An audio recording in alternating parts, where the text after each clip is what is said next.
Hello, everybody. Thank you for clicking, and today is another episode of Multi-scape for Noobs, active and passive money making. So what's the difference between passive and active money making? Active equals high input, focused attention, fast cycles. Passive equals low input, AFK friendly, but slower gains. Both generate profit per action over time, and they're kind of the same, just that small distinction is pretty much how everybody delineates between the two. So why does this matter? You need to understand both to scale efficiently. It's often the simplest things that are the most overlooked and most impactful. So it's just important to just make sure that you understand the core basics of something before you start trying to move forward with it. So your multi-scape system is built from these pieces. So, active and passive moneymakers. Layering them creates compound returns. So, as you figure out where you fit, are you an active player, passive player, etc.?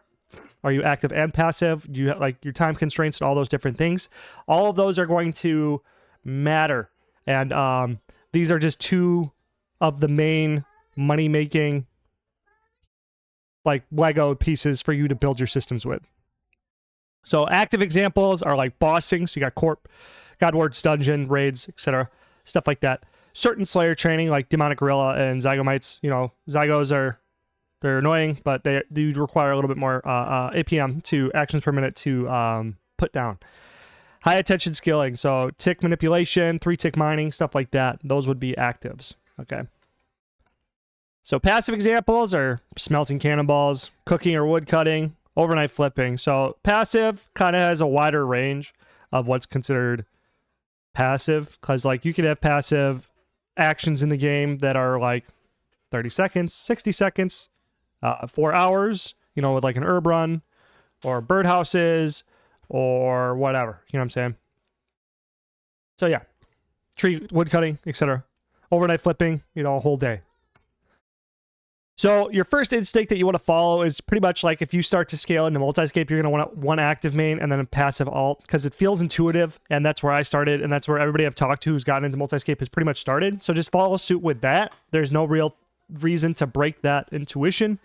It works well to test your rhythm. So imagine you're driving at night. Say you don't know how to drive a car, and you're driving a car and it's foggy outside and it's nighttime.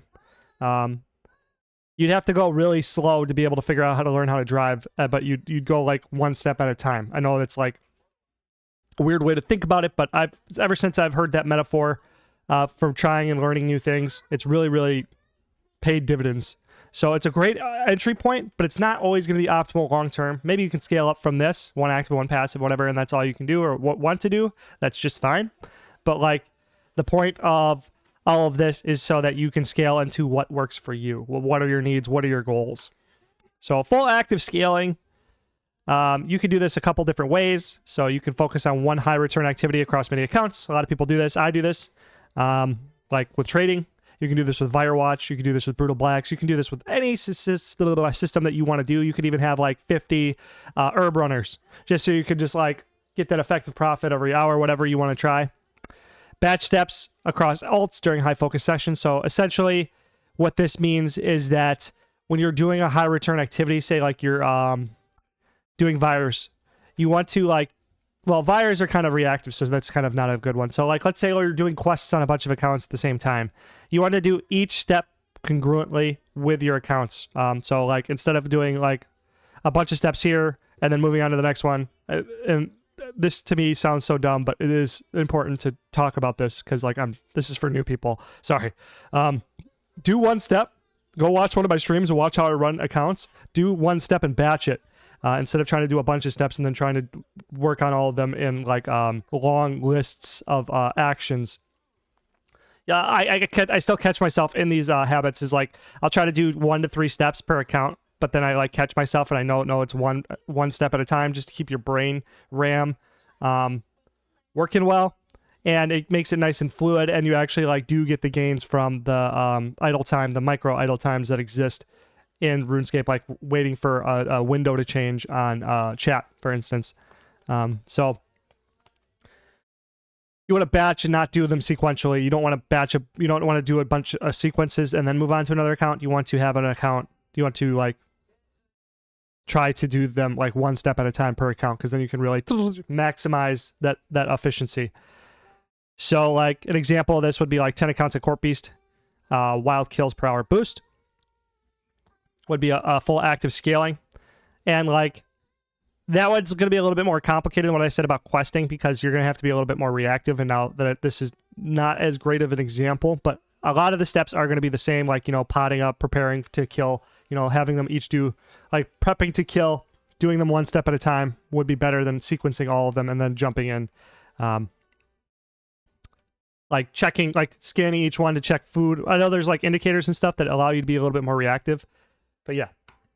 So full passive scaling would be examples. I guess that was just an example. Full active scaling is just, this is just an example of it. But what I was talking about here are like batching steps across alts. Yeah, hopefully you understand the difference there. If not, ask me some questions. I'll try to clarify. So full passive scaling, these are just examples. So we got free to play, woodcutting use or mass trading across alts. Easy peasy. Pay to play would be Viral Watch Sentinels for blood shards. So like if you're gonna do Viral Watch alts, there's like active where you would like try to pick up loot, every loot, but like when I've seen people do like 64 accounts on Vires, they only go for blood shards because that becomes the only thing that's worth their time in picking up from the high kill counts. So it's easier to scale for long sessions with low energy if you do passive scaling. So like an active would be like if you want to make some motherfucking bank, you sit down at the computer and you play 4 hours going hard. Passive scaling would be like for chill sessions, but you still want to like find that medium of where you're able to fully optimize and make money. So like trading, for instance, like what I do pretty much right now, one day a week, I'll play for 5 hours and I'll make 200 to 400 mil a week. Just doing that for 5 hours, and it's been paying me like crazy. So build for real life. So if you got no job or kids, go GP max and push your limits. I do recommend everybody does this. If you are, you know, younger and you have nothing really going, no offense. I'm not trying to offend anybody, but if you got nothing going on, you're just kind of your own guy or whatever, and you don't have really any responsibilities and stuff, then I do encourage you to go GP max and push your limits to the maximum, because you will find that in following this lifestyle, it's going to open new pathways in your brain that are going to translate to real life and make you more effective as a person. I know a lot of people talk crap about video games, but they don't understand, and let them talk crap. They don't really understand what video games are doing for the human mind, and what they've done for me is kind of slept on, and I'm kind of happy about it, because especially you could see with the new, the direction the world is going with like AI technology and like VR and all that other stuff, gamers are going to have a huge leg up when the world turns into a bunch of UIs, GUIs and stuff that we're just interfacing, and we're interacting in the world with UIs that are just like video games. Everybody else who's trying to like not play video games, or it's not about like obsessing over video games, but it's like just not hating them and just participating in them and like and trying to be good at them. That will give you a leg up on the future of the world. I can see RuneScapification coming, but let's just stop that rant there before I go on to a whole other video's worth of topics there. So then moving on, build for your real life. So you got a family, do chill methods like woodcutting or flipping. That's what I do. Like before I really got heavy into flipping, I would just sit 4 accounts on woodcutting, and I would just woodcut all day while I hung out with my girl and I hung out with my kids, whatever. And I was still able to get like 240 to 500K an hour, depending on what I was like, how good, like much I was paying attention. So like it's just trying to find the times where you can find that idle time in your real life to like make as much money as possible. So design around your weekly energy, not ideal conditions. So this is a big problem I ran into a lot when I was like building my systems. I always try to build towards the ideal. I would get high on the idea that like I could make potentially, you know, I could technically run, well, if I'm doing 760 accounts in 5 hours on Saturday, I could do that 6 days a week, and I could do that, you know, and if I make 200 to 400 mil, so let's say 200 mil times, that'd be 1.2 billion GP a week, and I could do that, but like the in an ideal world, that would be awesome, but like real life hit me, you know, I had a job, I had this YouTube channel, I have other responsibilities that like do get in my way. Like I was able to produce 100 accounts per week if I was really on top of it, but then, you know, you had other real life things that would happen, like people at work just pissing you off, so then that's going to affect your energy levels because you're not so tight on like emotional stability, like control, where you just like, I don't know, I let a lot of things get to me. Bitterness, I have to fight against it pretty hard, and I'm still working on that type of stuff, but like there's a bunch of conditions that aren't ideal that will pull you down from your theoretical max. That's why I think engineers call it theoretical max, because like, yes, this is the top end of what the system could get to, but then you have to start accounting for real life situations and build around that. And then like when you find your base level of what you can do, start to progress it, like going to the gym, 5x5, all that stuff. Yeah, my phone, thank you. There you go, baby. It's just, you know, start from where you're at. So building multiple systems. So that kind of feeds into what I was saying about before about like build for where you're at. You want to like, if you want to be successful in this type of stuff, like a lot of RuneScape players just try to play as much as possible. And I did this a lot too. I'm speaking from experience here. I would just not have a plan. I just wanted to play. But if you have plans and you build a system for each time block, like if you pre-build systems, like have systems in place, you know, like how lifting, like my workout system is just AB, where I cycle between the two Monday, Wednesday, Friday, and then I add 5 pounds per each successful sets I complete. That's my system for working out. So now I don't think about it. I just go down there and then check my sheet, add 5 pounds to whatever I completed. And then if I didn't complete, I just try to do to get it at that weight, etc. You know, all the little rules I have put in place, but I don't have to think about the gym now. Like I just have it in place. You know, I built the gym in my basement so that I don't have to go to a gym because, you know, I built it around each of my time blocks, you know, whatever. If you then like apply that same methodology to your you know your schedule. So if you build like, you know, in the morning, I can get up an hour and I can do this activity to make money. And the objective is to do this. And then, you know, I built these woodcutters so that if I ever, you know, throughout the day have time, you know, we're just watching TV, eating dinner or whatever you want, then you can woodcut. And then, you know, if you plan a raid with the boys on Saturday, every other Saturday, whatever, you know, and keep committed to that schedule using social pressure and stuff like that. These types of things are going to like pay dividends in like they're going to compound and accelerate your GP, your bank. You know, not having a plan is like really holding you back as well. So set a goal first, like gym with a workout plan. This is where consistency is going to increase. And swapping systems keeps your grind sustainable. So that's why I said build multiple systems. If you build multiple systems, you'll have that novelty. So, you know, like there's that problem that people have where like things get boring and repetitive. So if you have a bunch of systems pre-built and then just a bunch of different things to cycle through, you'll be able to keep that novelty alive. And quick hack, if you can fight that feeling as much as possible, then that's what makes you better grinder. So I mean, like that's what all RuneScape is for, is like it's like essentially the main skill you can gain from RuneScape is being able to do the same thing over and over again and not break. So that pays a lot. Like that makes you a very, very good worker in the real life if you can learn that skill and master that skill. It'll make you better than 99% of the American workforce. So just keep that in mind. But, you know, eventually your lizard brain does win. So you have to have systems in place so that you don't backslide and just stop playing or burn out or feel like that. So if you just have another activity like switching from Zora to Vorkath, and then just boss switching, pet hunting, all those different types of things. And some of them may be more efficient than the other ones, but that's not important. The most important thing is that you're going to be playing the game as much as possible. So that, you know, that's playing the game is the 20% of the Pareto principle that's going to produce 80% of your outcomes. Yes, ideally, for me, especially, let's say, flipping would be my best, my Pareto 20% that allows me to produce 80% of my outcomes, which it does. It produces pretty much all mine. I've Paretoed it down and distilled my system down to what I want to do to make the most money, because money is the most important thing to me. That's why I made Road to Max, but everything around that. But if I didn't have YouTube to make it new, I don't know. You know what I mean? But like, there's a chance that if I don't have another things set up, that I may burn out and just stop flipping and stuff. But that's where items, and then the series and the different episodes and all that different stuff. Like I have different novelties built in. But yeah. Real life skills crossover. High APM, that's actions per minute, trains precision and mental agility. Passive layering teaches system thinking and how to grind towards an objective even on your worst days. Adaptability grows with context switching skills. So like context switching is where you like switch from one account to another, and you know, maybe this one's doing one thing and this one's doing the other thing.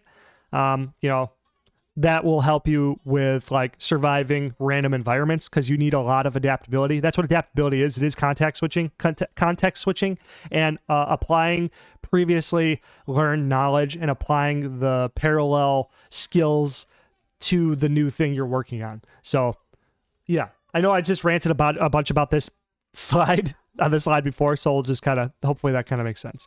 So just to wrap up, here's whatever and our challenge. So I want you, or learn to identify method types fast so you can plan better.